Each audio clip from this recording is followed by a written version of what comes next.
Welcome. Today I'm going to answer some questions from the Qigong community. Let's get started. Alright, so question 1. Should everyone practice Qigong and is it safe? There's many benefits to Qigong, right? The reason why I started Qigong, I actually never wanted to start it. I did it for 30 years, but it was always a hobby. It was never a lifetime pursuit. But nowadays, it's the most important thing in my life. And the reason is, I was a martial artist for 39 years. Other than that, for 24 years, I trained full time because it was my passion. I trained 6 days and 4 nights a week, and I went nuts, and I had the time of my life. But eventually what happened was I kind of broke my central nervous system.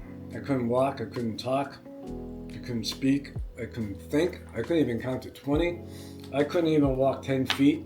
And that was hard for me to take because I was a martial artist for so many years, right? And I went to many therapy to try to fix me. I went to PTSD counseling, we went to sports science therapy, post-concussion therapy, normal Western MD. I went to neurology. Nothing helped me, so I ended up doing Chinese medicine, did acupuncture, Qigong Twin Na, also did herbology, lots of herbs. After about 2 years and spending a lot of money, nothing helped me, and what eventually helped me was doing Qigong full time. Because I did Qigong 30 years ago, but I was always part-time, right? And after nothing helped me when I was really sick, I ended up doing Qigong properly. Because I went to my Sifu and I was like, Sifu, nothing's really helping. I try all this stuff. And he said, well, now it's time to start practicing Qigong. And I said, I've been doing Qigong 30 years. He goes, no, you haven't. You've been just screwing around. Like, seriously do it every day, 2 to 4 hours a day. And that's exactly what I did. And by year 2, all my symptoms went away and it completely healed me. So do I believe that everyone should do Qigong? I think not really, but if you have serious problems and you really want to heal yourself, I think it's a very good benefit, right? But I don't think everyone should do it because it might not even fit your personality. But in my life, it has really helped me. And it has helped thousands of people around the world. Is it safe? It really depends on the type of Qigong that you do, which we'll talk about later.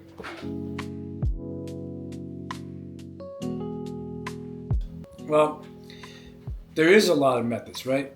And one of the reasons why, 80% of sickness come from stress, and a lot of stress come from our lifestyle. If you look at the rat race, people are constantly, myself included before, constantly chasing things. Nothing's ever good enough. You want more, more, and more. Constantly gathering things.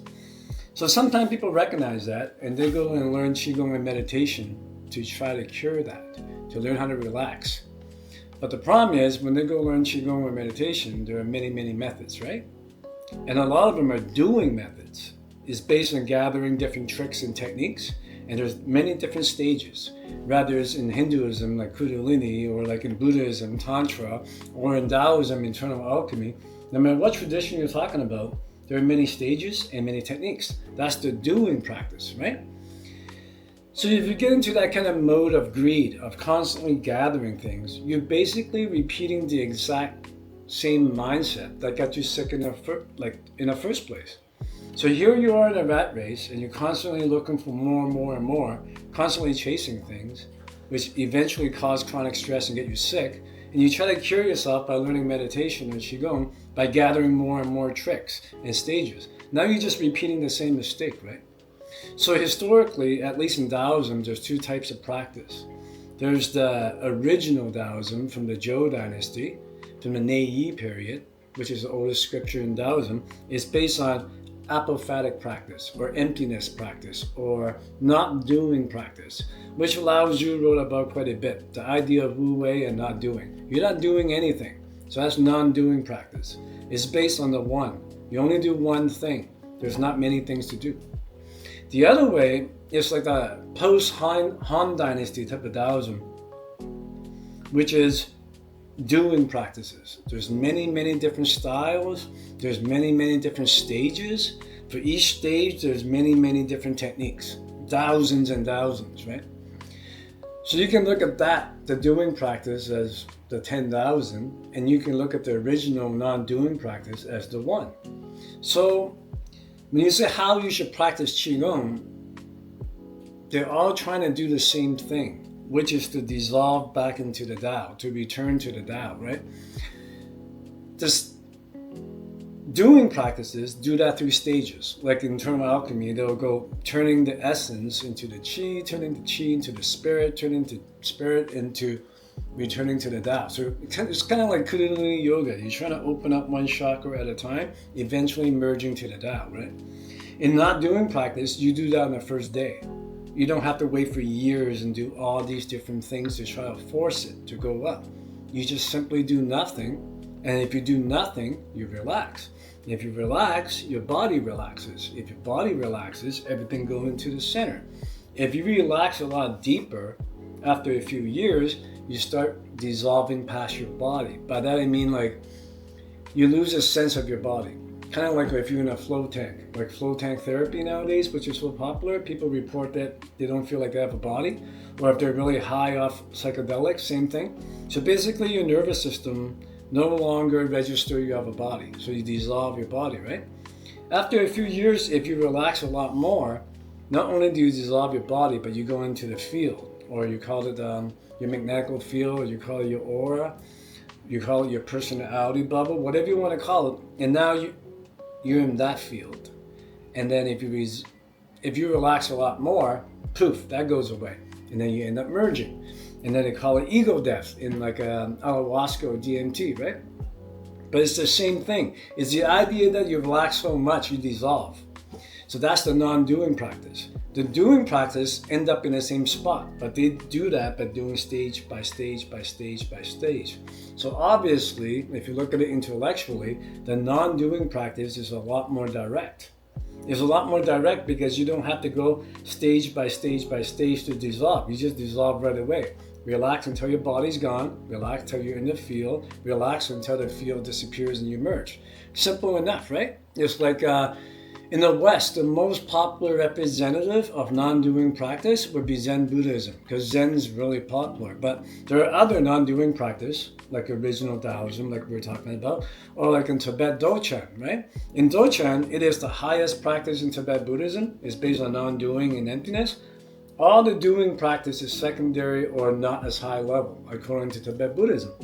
Zen Buddhism is the same, right? Zen non-doing practice is the highest, and all the Buddhist chanting or like counting beats and all the doing practice is considered lower.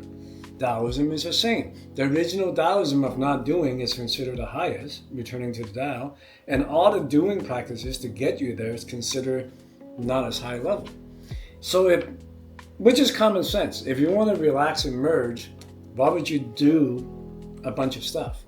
Doing is what got you stressed out or tense in the first place. If you want to let go, you should not do. So why are all these doing practices invented? Is because not everybody's personality, karma, and nervous system, if you want to call it that, can actually do non-doing practice on day one. One of the things that I remember clearly that explained this, one time I was watching a documentary on Zen Buddhism, and these guys went up the mountain to interview these grand masters and hermits. And they say, hey, you guys are like Zen Buddhist guys, right? And you're merging with emptiness. You're dissolving into the field, right? That's awesome. So why are you letting your students practice chanting and visualization and praying and all these doing practice? And the Zen monk said the reason is not everyone can do non-doing practice. Some people have to do 5, 6, or 7 years of doing practice before they can actually do non-doing practice. Some people, on the other hand, they're not gifted. It's just they naturally can do non-doing practice on day one. It fits their personality and their nervous system.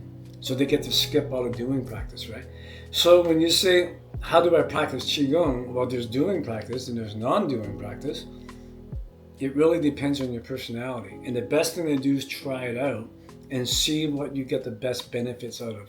Like, you know right away. If you do non-doing practice and you can dissolve right away, then why would you spend 10 years doing practice just to do that when you're already doing it?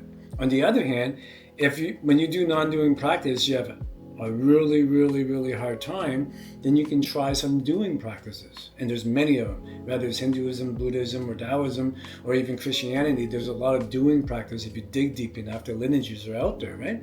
You might find a doing practice that fit your personality and your ability to do it. The important thing is, can you make it work? Can you actually manifest and do it?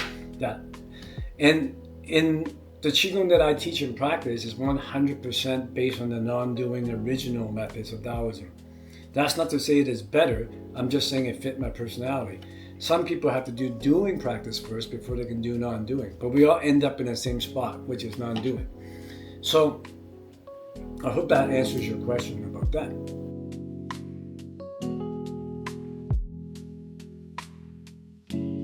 Okay. That's a very good question. Now, of course, we're all trying to return to stillness and peace, but in the relationship of stillness and movement is based on the possibility of practice. Remember previously we talked about non-doing, right? So the idea is not to gather as much things as possible, like tricks and techniques. The idea is to let go as much thing as possible. You don't want to gather anything. You want to let go of everything. That's the idea of the dissolving process. That being the case, there's only 4 ways you can really practice as a human. That is, you lay down when you're meditating, or you're sitting down meditating, or you're standing up meditating, or you're moving while you're meditating, moving meditation. So the relationship of what's better, moving and stillness, is the same relationship as doing and not doing, and that is, there's no better. It depends on your personality and your nervous system and where you're at. Basically, in our practice, in the non-doing tradition of original Taoism, we move so we can get our mind and body like a warm-up, right? We want to move our body in a way that can release our tension and prepare our mind and body so we can stand a long time. And we practice standing so we can sit a long time.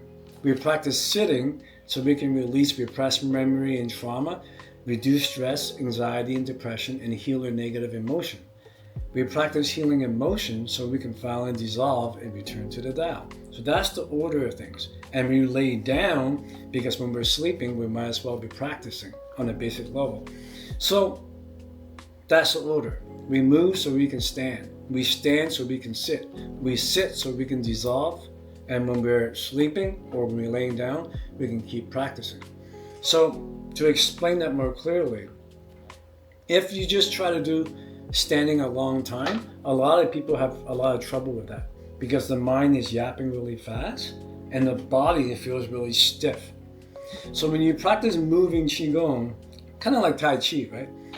But in Qigong it's different. The relationship is primary vertical and horizontal. When you practice soft movements, it has a way to still your mind and relax you to the point where now it's easier, much easier for you to stand a long time. And the reason why we stand a long time, to hang our joint, find our alignment, and open up the body, is so we can develop energy.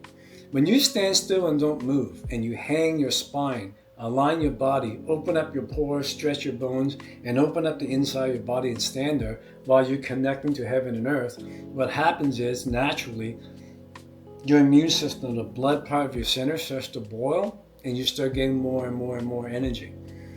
The reason why Taoism do that is not to get greed for power. The reason why they want longevity and physical vitality and a lot of energy is just so they can sit a long time. Because if you try to sit a long time without standing first and developing good physical vitality, you're going to end up breaking your mind and your body. In China, a lot of Zen people go to the Taoists to get healed because the Zen monks, a lot of them that train really hard, might sit in meditation 6 to 9 hours a day. And as modern science has documented, prolonged sitting screws your mind and body up and messes with your central nervous system. So a lot of Zen monks completely break their body. That's one of the unique features of Taoism. Unlike other spiritual traditions, it doesn't just work on sitting practice. It has a lot of standing and moving practice to make sure your body is strong enough to sit. So that's why we do the prolonged standing. Once we do a lot of prolonged standing and we have enough juice, enough energy in the body, now we are qualified to sit a very, very long time without hurting ourselves, right? And when we sit a long time, maybe in another episode, I'll talk about the process you go through. You gotta work through and detox your negative emotions, relaxing your central nervous system, healing suppressed memory and trauma. That takes a very long time. And a lot of people think of sitting practices or spirituality as that healing process I just talked about, but that is actually foundation work in Taoism. So the reason why we move is to stand. The reason why we stand is to sit. The reason why we sit is to heal. But the reason to heal is to prepare you to get emotionally healthy enough that you can start working on a merging or dissolving process that we touched upon a little bit earlier, right? To return to the Tao, to enter the field, to have ego death, whatever you want to call it. But those that have done psychedelics before, the literature is out there talking about this. And the big difference between merging and meditation versus the ego death and psychedelics is, according to people that have done both, one gives you an intense 5-minute glimpse, the other one gives you a microdose 24 hours a day. So one's peeking behind a curtain, the other one's a prolonged it 24 hours a day stuff, right? So now you sit a long time just so you can get to the merging process. And the last possibility of practice is to sleep in Qigong. Maybe on another episode I'll talk more about it. So I hope that answers your questions about what is better, moving or stillness. In reality, out of all the moving and standing and sitting and lying down practice, none of them are better than the other. They serve different purpose. And I really hope I did an okay job illustrating that. If you have any more questions, totally drop a comment below and I would love to talk about it more with you.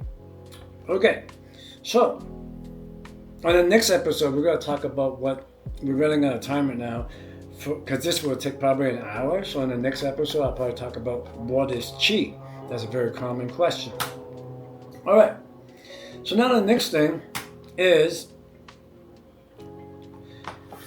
I want to thank you guys for this podcast I'm doing, by the way, because last year, right, we offer a free Qigong program, and a lot of you have taken the course, and I lasted about 1 month, and I had to shut it down because I did it for free, because I really want people to learn this, because it healed me. It completely fixed me, and I want people to gain this benefit. So I did it for free, but unfortunately I ran out of money because I had to. It's really expensive to produce a program. I have to pay the computer guy, the editor, the landlord to get the equipment and all the stuff, and staff, the cameraman. So eventually what happened is, after about a month and a half, embarrassingly, I completely ran out of money, so I had to shut it down. And we lasted 4 classes. So I took these 4 classes, right? And I started selling it on my old website, adamchankungfu.com, my merch old website. And I took all the podcasts that I did on YouTube and I turned it into an ebook, and I sold it together as a Qigong introduction program. And people loved it.